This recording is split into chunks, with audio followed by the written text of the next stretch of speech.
Hello dear students, मैं रंजीत कुमार आप सबको आर्य एकेडमी की ओर से वार्म वेलकम करता हूं। और आज हम लोग देखने वाले हैं पी ब्लॉक एलिमेंट्स में नाइट्रोजन फैमिली। आइए हम लोग नाइट्रोजन फैमिली के ऊपर बात करें। इस वीडियो को देखने के बाद आपके अंदर से पी ब्लॉक का डर हमेशा के लिए निकल जाएगा, क्योंकि एक कंप्लीट पैकेज है जो नाइट्रोजन फैमिली के ऊपर है, जहाँ पे आपको मैं थ्योरी के साथ साथ सारे प्रॉब्लम्स, जितने भी क्वेश्चंस हैं अभी तक सारे कॉम्पिटिशन्स में आए हुए, सारे का सॉल्यूशन आज मैं यहाँ पे करने वाला हूँ। मैं आप सभी से ये बोलना चाहूँगा कि जिन लोगों ने अभी तक इस चैनल को सब्सक्राइब नहीं किया है, इस चैनल को सब्सक्राइब करें, लाइक करें अगर ये वीडियो आपको हेल्पफुल होगा, क्योंकि बिल्कुल हेल्पफुल होगा। क्योंकि जो आपका नीट का एग्ज़ाम होने वाला है, नीट के एग्ज़ाम में आप 100% क्वेश्चन कर पाओ, इसी व्यू के साथ ये वीडियो बनाया जा रहा है। 100% क्वेश्चन कैसे अटेम्प्ट करेंगे, कैसे सॉल्व करेंगे, इस वीडियो के अंदर वो सारा कुछ आपको ट्रिप्स सब कुछ आपको दिया जाएगा। लेकिन आप इस वीडियो को जितने ज़्यादा से ज़्यादा स्टूडेंट तक हो, आप इसको शेयर करो, एकदम आग की तरफ फैल जाना चाहिए कि जो आपका नीट का एग्ज़ाम है, नीट के एग्ज़ाम से पहले सभी स्टूडेंट को ये जो वीडियो है वो मिल जाए, जिससे कि उनका कोई भी क्वेश्चन पी ब्लॉक से आए तो वो ना छूटे। मोर बेसिक देन pH3, ठीक है।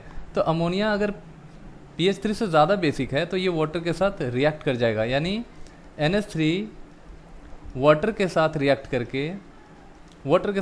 करके ये अमोनियम आयन का फॉर्मेशन कर देगा, साथ में OH माइनस आयन का फॉर्मेशन कर देगा, यानी एक्वस अमोनिया का फॉर्मेशन होता है। डेट्स वाई ये पानी में डिज़ोल्व करता है। क्यों? क्योंकि अमोनिया आपका ज़्यादा बेसिक होता है। आइए क्वेश्चन नंबर 2 देखते हैं। क्वेश्चन 2 कह रहा है कि what is the difference between the nature of pi bond present between H3PO3 and HNO3। बहुत ही अच्छा क्वेश्चन है, ध्यान से देखिए।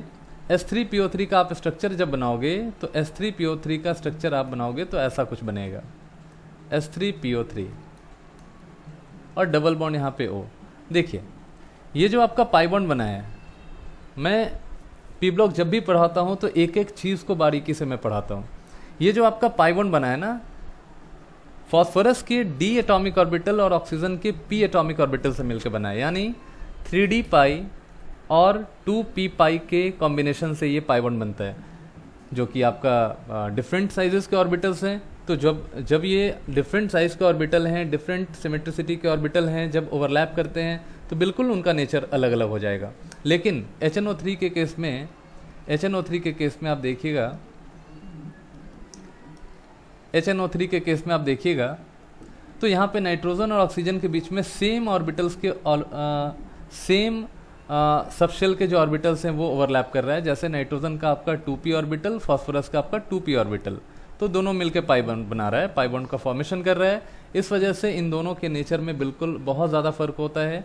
HNO3 के अंदर जो पाई बॉन्ड बनता है वो ज़्यादा स्ट्रांग होता है, और H3PO4 के अंदर जो पाई बॉन्ड फॉर्म करता है वो वीक होता है एज़ कम्पेयर टू HNO3, क्योंकि डिफरेंट तरह के ऑर्बिटल से फॉर्म करके बन रहा है। फिर देखो NO2 आपका क्या बोल रहा है, कलर्ड है, but in dimer it is coloured. बिल्कुल सिंपल सा आंसर है। NO2 आपका कैसा होता है, NO2 आपका NO2 एक सिंगल इलेक्ट्रॉन इसके ऊपर होता है, इसलिए हम इसे पैरामैग्नेटिक कहते हैं। ये आपका पैरामैग्नेटिक होता है। और जहाँ पे भी पैरामैग्नेटिक का केस आता है वहाँ पे हम जानते हैं कि वो कलर शो करता है due to presence of unpaired electron. तो अनपेयर्ड इलेक्ट्रॉन से वो कलर शो करता है, और जब ये डाइमर का फॉर्मेशन कर लेता है तो ये अनपेयर्ड इलेक्ट्रॉन पेयर्ड हो जाता है और कलर आपका नहीं रह जाता फिर। इसलिए यहाँ पे ध्यान रखिएगा, NO2 आपका पैरामैग्नेटिक होता है, और N2O4 जो इसका डाइमर है वो आपका कलरलेस होता है। नेक्स्ट हम बात करते हैं। नेक्स्ट यहाँ पे है कि nitrogen atom possesses 5 valence electron but does not form NCl5। Nitrogen के पास 5 वैलेंस इलेक्ट्रॉन होता है, लेकिन इसके पास वैकेंट D ऑर्बिटल नहीं होता है। ये ध्यान रखिएगा, नाइट्रोजन के पास D ऑर्बिटल खाली नहीं होता है, इसलिए वैलेंसी को एक्सपैंड नहीं कर सकता। सॉरी, मैंने नीचे लिख दिया, यहाँ पे D ऑर्बिटल नहीं होता है, इस वजह से नाइट्रोजन अपने वैलेंसी को एक्सपैंड नहीं कर सकता। डेट्स वाई कि नाइट्रोजन NCl3 बना सकता है, लेकिन NCl5 नहीं बना सकता। नेक्स्ट क्वेश्चन देखते हैं। NF3 is exothermic compound but NCl3 is endothermic compound, explain. आपको एक्सप्लेन करना है। देखो जो फ्लोरीन और नाइट्रोजन के बीच में बॉन्ड बना है, ठीक है, दोनों बहुत ज़्यादा इलेक्ट्रोनेगेटिव है, ठीक है।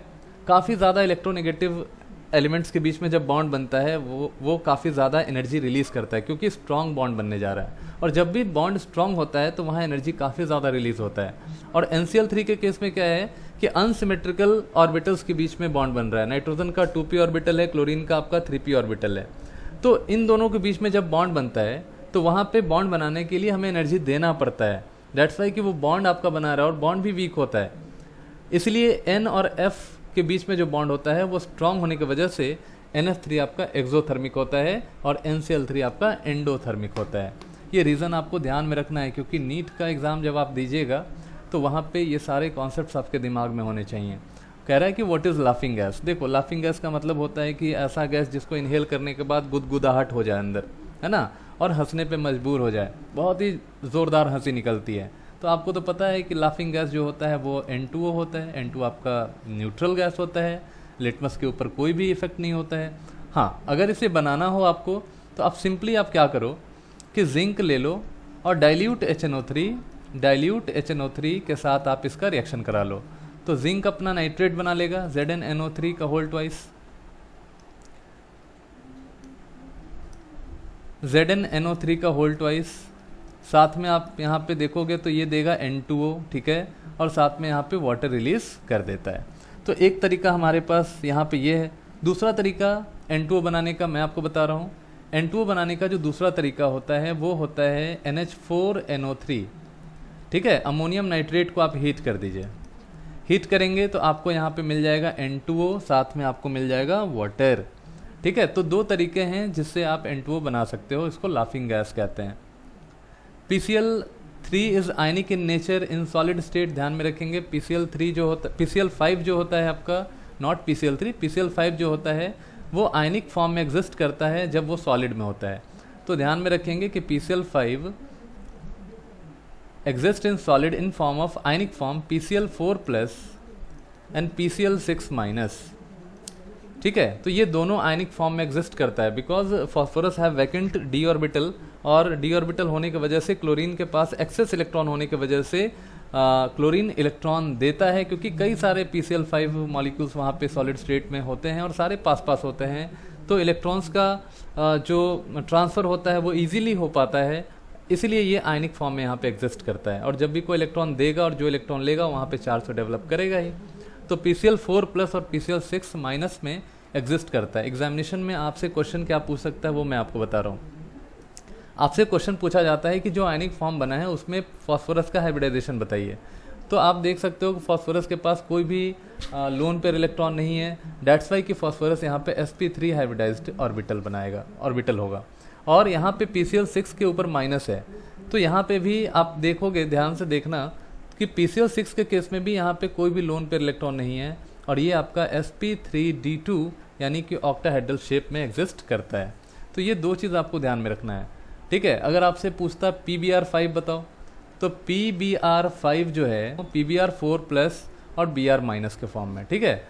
तो Br- और PB देखिए, फिर यहाँ पे एक क्वेश्चन कह रहा है कि amine nitrogen has pyramidal geometry whereas in tri-H3 whole thrice it has a planar geometry। आपके पास BF3 है, ठीक है।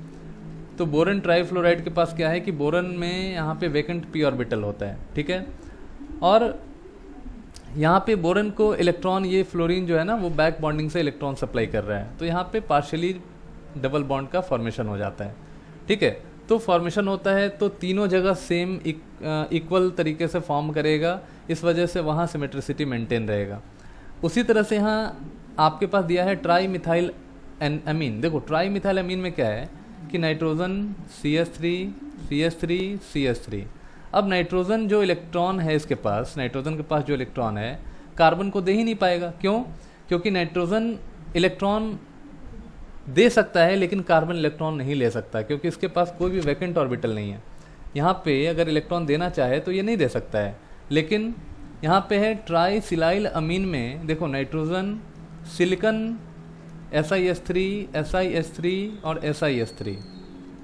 तो नाइट्रोजन क्या करेगा कि सिलिकन के वैकेंट d ऑर्बिटल के अंदर ये इलेक्ट्रॉन को देता है, और जैसे ही इलेक्ट्रॉन को देगा यहाँ पे partial double bond character develop करता है। और इन तीनों बॉन्ड जो यहाँ पे जो तीनों बॉन्ड बना है, उन तीनों बॉन्ड के बीच में रिपल्सन होके ये 120 डिग्री पे अलाइन कर जाता है, यानी कि 120 पे ये एडजस्ट कर लेता है, क्योंकि रिपल्शन को मिनिमाइज करना है और एनर्जी को मिनिमाइज करना है। इसका जो एनर्जी होता है उसको भी मिनिमम करना है, रिपल्शन को भी मिनिमाइज करना है, इसलिए अपने आप को 120 पे अरेंज कर लेता है, इसलिए इसका जो ज्योमेट्री होता है वो प्लेनर होता है। इस बात को खासा ख्याल रखिएगा, ये क्वेश्चन भी पूछा गया है, ठीक है। चलिए, अब कह रहा है कि NH3 is more basic than PS3। Why NH3 is more basic? Because nitrogen have size small होने के बाद भी एक लोन पेयर इलेक्ट्रॉन है, और एक लोन पेयर इलेक्ट्रॉन है, साइज छोटा है, एक लोन पेयर इलेक्ट्रॉन है, चार्ज डेंसिटी काफ़ी अधिक है, और इजीली ये H+ को इलेक्ट्रॉन दे सकता है, और इसीलिए ये आपका ज़्यादा बेसिक होता है एज कम्पेयर टू PH। देखो, अब मैं आपको क्वेश्चन नंबर 11 बता रहा हूँ। NH3 हैव ग्रेट टेंडेंसी, मैंने आपको अभी बताया कि NH3 के पास चार्ज डेंसिटी, इलेक्ट्रॉन की डेंसिटी बहुत ज़्यादा होती है, चार्ज डेंसिटी काफ़ी अधिक होती है, इस वजह से इसका प्रोटॉन एफिनिटी बहुत ज़्यादा होता है, और ये इमीडिएटली NH4+ का फॉर्मेशन करता है। लेकिन PS3 में फॉस्फोरस के पास जो चार्ज डेंसिटी होता है, जो इलेक्ट्रॉन की डेंसिटी होती है, वो बहुत ही कम होती है, इस वजह से ये इलेक्ट्रॉन को जल्दी दे नहीं पाता है एज कम्पेयर टू नाइट्रोजन। इसलिए ध्यान रखिएगा, NH4+ ईजिली फॉर्म कर जाता है, हाईली प्रोटोनेटेड होता है NH3, लेकिन PS3 आपका ईजिली प्रोटोनेटेड नहीं। So the following is are not known and why. ठीक है, PCl3 एग्जिस्ट कर सकता है, बिल्कुल एग्जिस्ट कर सकता है, AsCl3 बिल्कुल एग्जिस्ट कर सकता है, Sb भी एग्जिस्ट कर सकता है, NCl5 एग्जिस्ट नहीं कर सकता है, ध्यान रखेंगे, क्योंकि नाइट्रोजन के पास वैकेंट d ऑर्बिटल नहीं होता है, इसलिए एग्जिस्ट नहीं करेगा। कह रहा है कि both PCl4+ and SiCl4 have tetrahedral structure Y। देखो, फॉस्फोरस ने 4 क्लोरीन को अपने वैकेंट ऑर्बिटल में, वैकेंट इसके पास जो d ऑर्बिटल होता है उसमें एक्सेप्ट करता है, और यहाँ पे एक्सेप्ट करने के बाद फॉस्फोरस जो है वो टेट्राहेड्रल स्ट्रक्चर बनाता है। क्यों? देखो, फॉस्फोरस है, फॉस्फोरस 1 2 3 और एक क्लोरीन ऊपर, और एक जो इलेक्ट्रॉन बचा वो इलेक्ट्रॉन भी दे दिया, यहाँ पे प्लस आ गया। ये आपका एक भी लोन पेयर इलेक्ट्रॉन फॉस्फोरस के पास नहीं है, इसलिए ये आपका टेट्राहेड्रल स्ट्रक्चर फॉर्म करेगा। सिमिलरली आप देखो यहाँ पे SiCl4 के केस में भी सेम चीज़ है कि Si भी 4 क्लोरीन के साथ जुड़ा हुआ है और अपने वैलेंसी को सेटिस्फाई कर चुका है, कोई भी लोन पेयर नहीं है सिलिकॉन के पास, इसीलिए ध्यान में रखेंगे कि SiCl4 भी टेट्राहेड्रल स्ट्रक्चर होता है। Of the following element is most metallic. Most metallic ऊपर से नीचे आने के बाद ग्रुप में मेटालिक कैरेक्टर इंक्रीज करता है। Bismuth is most metallic, most metallic, ठीक है, बिस्मथ आपका सबसे नीचे है, वो मोस्ट मेटालिक होगा। इन NH3 and PS3 the common is, क्या कॉमन है इसमें? आप देखो, NH3 और PS3 में क्या कॉमन है? तो बेसिक नेचर, ऑर्डर कॉमन नहीं है बिल्कुल, PS3 का अलग और NH3 का अलग होता है, ठीक है। कंबसिबिलिटी दोनों में आप देखोगे, PS3 आपका कंबसिबल गैस होता है, NH3 आपका कंबसिबल नहीं है, नन ऑफ दिस तो होगा ही नहीं, यानी कि बेसिक नेचर आपका दोनों में कॉमन होगा। Which element from group 15 give most basic compound with hydrogen? Most basic compound hydrogen के साथ कौन देगा? तो बिल्कुल नाइट्रोजन देता है, NH3 इज मोस्ट बेसिक, ध्यान रखिएगा। फोर्थ क्वेश्चन में देखते हैं, ionic radii of AS3+, Sb3+ and Bi3+ जो होगा वो कौन सा ऑर्डर फॉलो करेगा? तो ध्यान रखिएगा, कोवलेंट रेडियाई या आयनिक रेडियाई जो होता है ऊपर से नीचे जाने पे इंक्रीज करता है, दैट्स वाई कि बिस्मथ आपका सबसे ज़्यादा होगा। तो कहाँ कहाँ बिस्मथ है? तो देखो यहाँ पे Bi3+ का साइज़ आयनिक रेडियाई बहुत ज़्यादा है, उसके बाद Sb का होता है, यहाँ Sb नहीं है बिल्कुल, या फिर उसके बाद आर्सेनिक का होता है। तो बिस्मथ, एंटीमनी, आर्सेनिक, ये हमारा करेक्ट ऑर्डर होगा। 5 नंबर में देखो, कह रहा है कि the 3 important oxidation state of phosphorus are. Phosphorus का 3 स्टेबल ऑक्सीडेशन नंबर बताओ क्या होगा? तो 3 स्टेबल ऑक्सीडेशन नंबर जो होगा वो आपको मैंने बताया था कि फॉस्फोरस का जो ऑक्सीडेशन नंबर होता है वो -3 भी शो कर सकता है, +3 भी शो कर सकता है और +5 भी शो कर सकता है। -3 कहाँ? तो -3 होगा PS3 के केस में, +3 कहाँ? तो S3PO3 के केस में, और +5 कहाँ? तो S3PO4 के केस में, यानी कि -3, +3 और +5 ये तीनों ऑक्सीडेशन नंबर शो कर सकता है। The basic nature of hydrides of the group 15 element decreases in order. देखो, बेसिक नेचर सबसे ज़्यादा होता है अमोनिया का, ठीक है, अमोनिया का सबसे ज़्यादा। तो कहाँ कहाँ अमोनिया है, तो बी एन सी हो सकता है आपका। फिर होता है फॉस्फीन का, ठीक है, ये ऑर्डर आपको ध्यान में रखना है कि बेसिक नेचर ऊपर से नीचे आने के बाद हाइड्राइड के केस में डिक्रीज करता है, ठीक है। तो सबसे ज़्यादा बेसिक होता है अमोनिया, फिर फॉस्फोरस, फिर आर्सेनिक, फिर एंटीमनी। इस चीज़ को आपको ध्यान में रखना है, ठीक है। तो ये हमारा बेसिक ऑर्डर होता है, यानी करेक्ट ऑप्शन हमारा कौन सा होगा, करेक्ट ऑप्शन इज सी, ठीक है। उसके बाद हम बात करें आपसे the stability of the hydride. The stability of the hydride, देखिए the stability of the hydride follow the following order. देखो हम जानते हैं कि जो थर्मल स्टेबिलिटी होता है वो ऊपर से नीचे आने पे ध्यान रखेंगे, ऊपर से नीचे आने पे मेटल और हाइड्रोजन, सॉरी नॉन मेटल जो आपका नाइट्रोजन, फॉस्फोरस, आर्सेनिक, एंटीमनी, ये जो आपका मेटल है, या इसको आप नॉन मेटल भी कह सकते हो, ठीक है। ऊपर से नीचे आने के बाद मेटेलिक कैरेक्टर बढ़ता है, तो एम एच हम लिख रहे हैं यहाँ पे। तो एम एच का जो बॉन्ड डिसोसिएशन एंथैल्पी होता है वो ऊपर से नीचे आने के बाद कम होता है, यानी कि इसे तोड़ेंगे तो जल्दी टूट जाएगा। किसे तोड़ेंगे, तो सिलिकन के, सॉरी सिलिकन मैं बोल रहा हूँ, बिस्मिथ के केस में बी आई और एच का जो बॉन्ड लेंथ होता है वो ज़्यादा होता है, बॉन्ड डिसोसिएशन एंथैल्पी आपका बहुत ही कम होता है, इसलिए इसका स्टेबिलिटी बहुत कम होता है। तो बिस्मिथ के केस में जो स्टेबिलिटी होता है वो काफ़ी ज़्यादा कम होता है, तो इसको ध्यान में रखिएगा। लेकिन यहाँ बिस्मिथ तो कहीं पे है भी नहीं, ठीक है। तो देख लो नाइट्रोजन का स्टेबिलिटी सबसे ज़्यादा, फिर फॉस्फोरस का, फिर आर्सेनिक का, फिर आपका एंटीमनी का। तो ये ऑर्डर कहाँ पे होगा, तो देखो नाइट्रोजन, फिर फॉस्फोरस, फिर आर्सेनिक, फिर एंटीमनी, यानी कि 7 हो जाता है आपका, ठीक है, 7 का ए हो जाता है, ध्यान रखिएगा।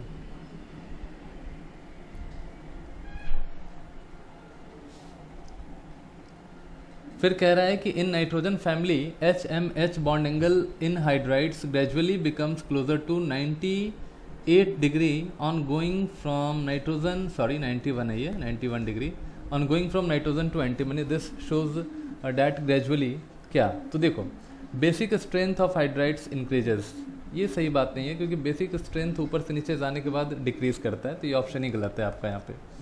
Almost pure P orbital are used for MH bonding, the bond energies of MH bond increases, yeah the bond pairs of electron become near to the central atom। देखिए आप ये जानते होंगे कि एक रूल होता है जिसे बोला जाता है ड्रैगोज रूल, ठीक है। और उस रूल में बताया गया है कि नाइट्रोजन के केस में जो बॉन्डिंग होता है वो हाइब्रिडाइजेशन के वजह से होता है, लेकिन उसके बाद जो भी होता है वो प्योर पी ऑर्बिटल्स के ओवरलैपिंग के वजह से होता है, ठीक है। तो ड्रैगोज रूल से के हिसाब से जो हमारा बी आंसर हो, जो हमारा बी ऑप्शन होगा वो आंसर हमारा सही होगा, ठीक है। क्योंकि ऊपर से नीचे आने के बाद, ध्यान रखिएगा, ऊपर से नीचे आने के बाद जो इलेक्ट्रोनेगेटिविटी होता है वो डिक्रीज करता है, और डिक्रीज इलेक्ट्रोनेगेटिविटी करने से हाइब्रिडाइजेशन से बॉन्ड नहीं बनता है, वहाँ पे बॉन्ड आपका बनता है प्योर पी ऑर्बिटल के ओवरलैपिंग से।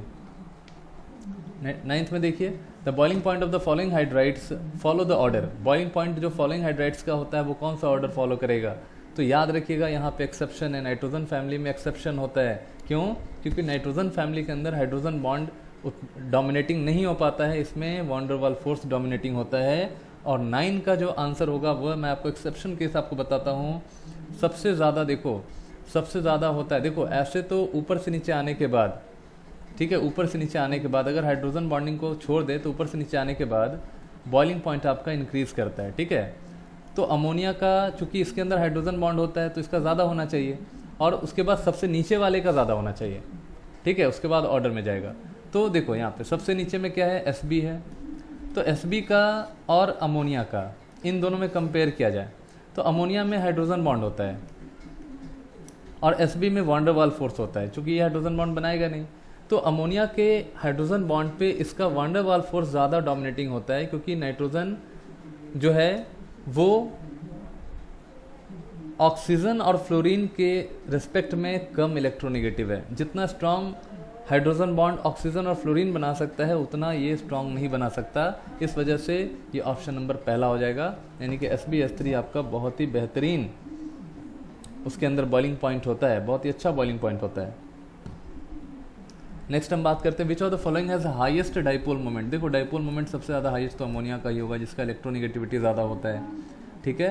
फिर बात करते हैं कि the correct sequence of decrease in bond angle of the following. ऊपर से नीचे आइएगा तो बॉन्ड एंगल आपका डिक्रीज करता है, ठीक है। तो सबसे ज़्यादा जो बॉन्ड एंगल होगा वो बॉन्ड एंगल होगा नाइट्रोजन वाले का, फिर होगा फॉस्फोरस वाले का, फिर होगा आर्सेनिक का, फिर होगा एंटीमनी का, यानी कि 11 का हमारा ऑप्शन नंबर ए करेक्ट होगा। Among the following try halides of nitrogen which one is most basic. सबसे ज़्यादा बेसिक कौन होता है, इसे हम लोग को चेक कर लेना है। तो देखो NF3 के केस में फ्लोरीन बहुत ज़्यादा इलेक्ट्रोनेगेटिव होता है, तो ये बॉन्डेड इलेक्ट्रॉन को अपनी तरफ अट्रैक्ट करेगा। Cl भी अपनी तरफ अट्रैक्ट करेगा, Br भी करेगा, लेकिन ध्यान में रखिएगा iodine is less electronegative, least electronegative among its group. इस वजह से नाइट्रोजन का जो इलेक्ट्रॉन होता है वो ये अट्रैक्ट नहीं कर पाता। अवेलेबल इलेक्ट्रॉन नाइट्रोजन के ऊपर होता है, इस वजह से यहाँ प्रोटोनेशन आसानी से हो जाता है, ठीक है। इसलिए यहाँ पे Ni3 आपका मोस्ट बेसिक होता है, इसको ध्यान में रखिएगा, बहुत इंपॉर्टेंट है। फिर आइए हम लोग 13 नंबर क्वेश्चन पे बात करते हैं। 13 नंबर क्वेश्चन में the one which does not form pentachloride. कौन पेंटाक्लोराइड फॉर्म नहीं करेगा, तो ऑब्वियस सी बात है नाइट्रोजन नहीं करेगा क्योंकि वैकेंट डी ऑर्बिटल नहीं होता है। विच of the following compound does not exist. कौन एग्जिस्ट नहीं करता है, हम यहाँ पे देखेंगे कि कौन एग्जिस्ट नहीं करेगा। देखो आर्सेनिक क्लोराइड आपका दिया हुआ है, ठीक है, एंटीमनी क्लोराइड है, बिस्मिथ क्लोराइड है और Sb क्लोराइड है, ठीक है। देखो एक चीज़ ध्यान रखिएगा कि ऊपर से नीचे आने के बाद +5 ऑक्सीडेशन स्टेट की स्टेबिलिटी कम हो जाती है और +3 वाले की स्टेबिलिटी ज़्यादा हो जाती है। लेकिन बिस्मिथ के अंदर इनर्ट पेयर इफेक्ट होता है, यहाँ पे इनर्ट पेयर इफेक्ट होता है और due to inert pair effect bismuth pentachloride does not exist, यानी कि हमारा ऑप्शन नंबर डी हो जाएगा, सी हो जाएगा। What is the hybridisation of phosphorus in PCl5। तो ध्यान में रखिएगा कि PCl5 में फॉस्फोरस के पास जो हाइब्रिडाइजेशन है, टोटल नंबर ऑफ बॉन्ड्स यहाँ पे 5 होंगे, टोटल नंबर ऑफ बॉन्ड्स 5 होंगे, लोन पेयर इलेक्ट्रॉन भी नहीं है, तो फॉस्फोरस का जो हाइब्रिडाइजेशन होगा वो होगा sp3d, trigonal bi pyramidal. Nitrous oxide is soluble in cold water, soluble in hot water, acidic in nature and none of these. तो याद रखिएगा कि जो नाइट्रस ऑक्साइड होता है यानी कि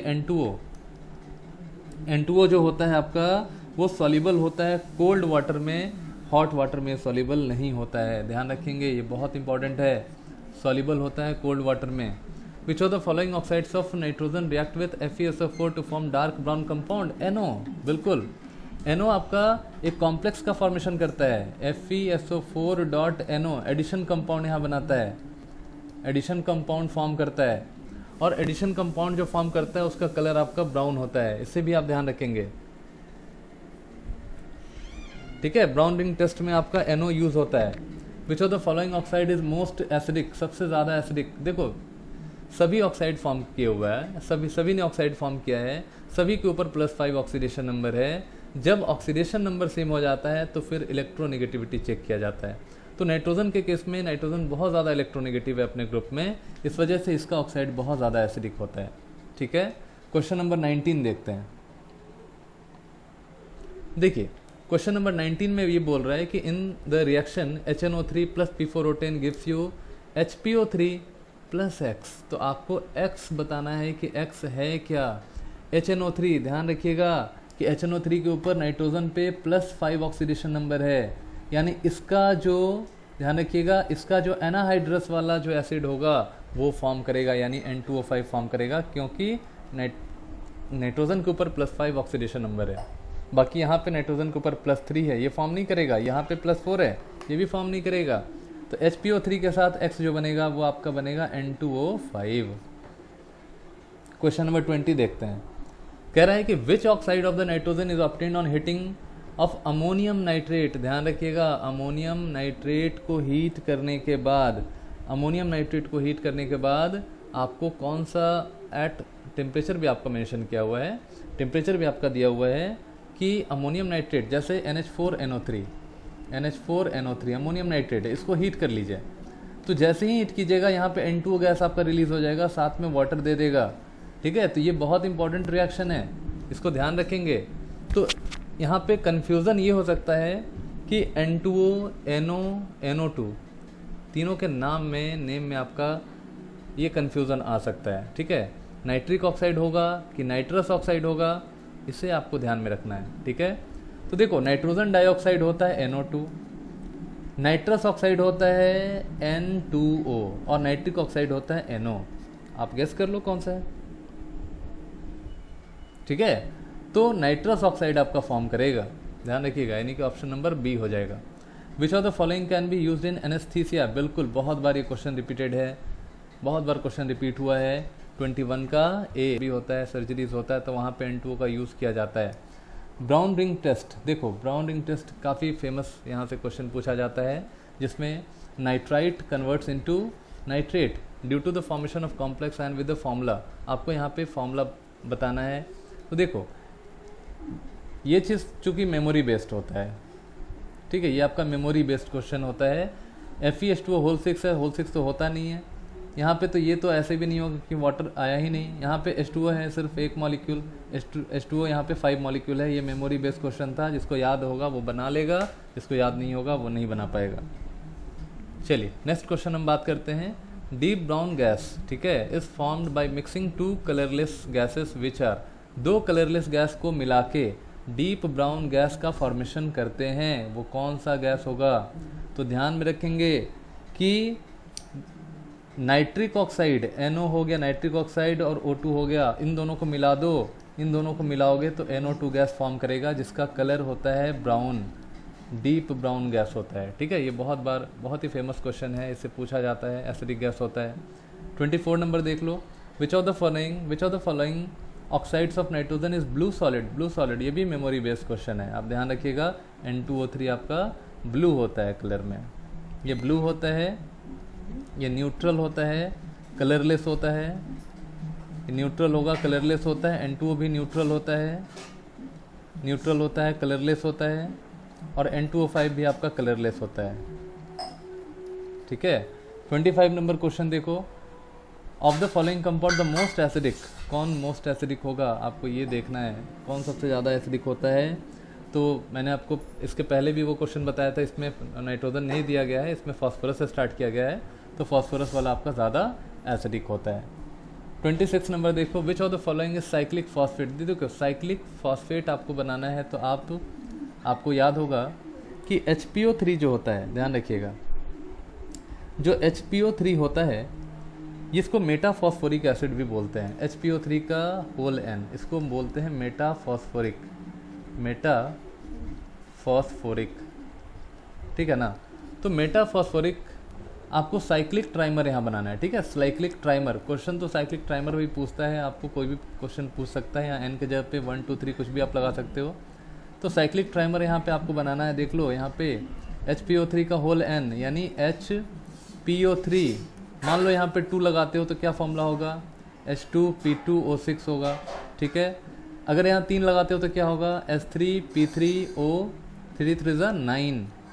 तो क्या ऐसा कोई मैच कर रहा है क्या, देखो तो यहाँ पे 3 3 9, यानी कॉमन फैक्टर 1:1:3 क्या है यहाँ पे किसी का, 5 5 15, बिल्कुल 1:1:3, ये आपका सिंपलेस्ट रेशियो 1:1:3 का होगा, यानी हमारा ऑप्शन होगा सी नंबर, ठीक है। तो साइक्लिक फॉस्फेट ध्यान रखिएगा, मेटाफॉस्फोरिक एसिड जो होता है वो आपका साइक्लिक फॉस्फेट का फॉर्मेशन करता है, और वहाँ पे हमें रेशियो चेक करना होता है 1:1:3 का।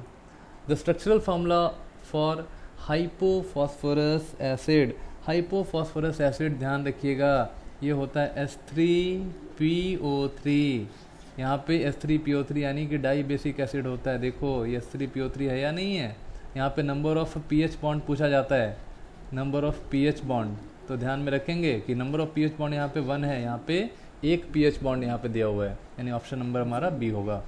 POP बॉन्ड्स प्रेजेंट कहाँ पे होगा, चलिए ये भी बहुत अच्छा सवाल है और बहुत ही फेमस है, बहुत ही फेमस क्वेश्चन होता है, ये ध्यान रखिएगा कि इसमें POP बॉन्ड आपको ढूंढना है।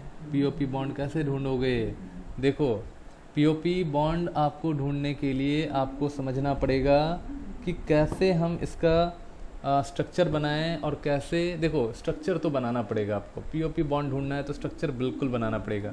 तो देखो जो पीओपी बॉन्ड आपको ढूंढना है ना, उसके पहले हमें इसका नाम देखना होगा। H4P2O5 का जो नाम होगा वो होता है pyrophosphorous acid. This is pyrophosphorous acid, this is pyrophosphorous acid H4P2O5। ध्यान रखिएगा, यहाँ पे POP बॉन्ड होता है और OH H4 है ना, यहाँ पे देखो, यहाँ पे भी OH और H लगा दिया। अब ऑक्सीजन 5 है, 1 2 3 2 5 हो गया आपका। दिस इज पायरोफॉस्फोरस एसिड जहाँ पे POP बॉन्ड आपका प्रेजेंट होता है। H4P2O5 29 देख लो। ऑर्थोफॉस्फोरिक एसिड 29 का, तो ऑर्थोफॉस्फोरिक एसिड हम सबको पता है कि ये ट्राई बेसिक होता है। H3PO4 ये आपका ट्राई बेसिक होता है।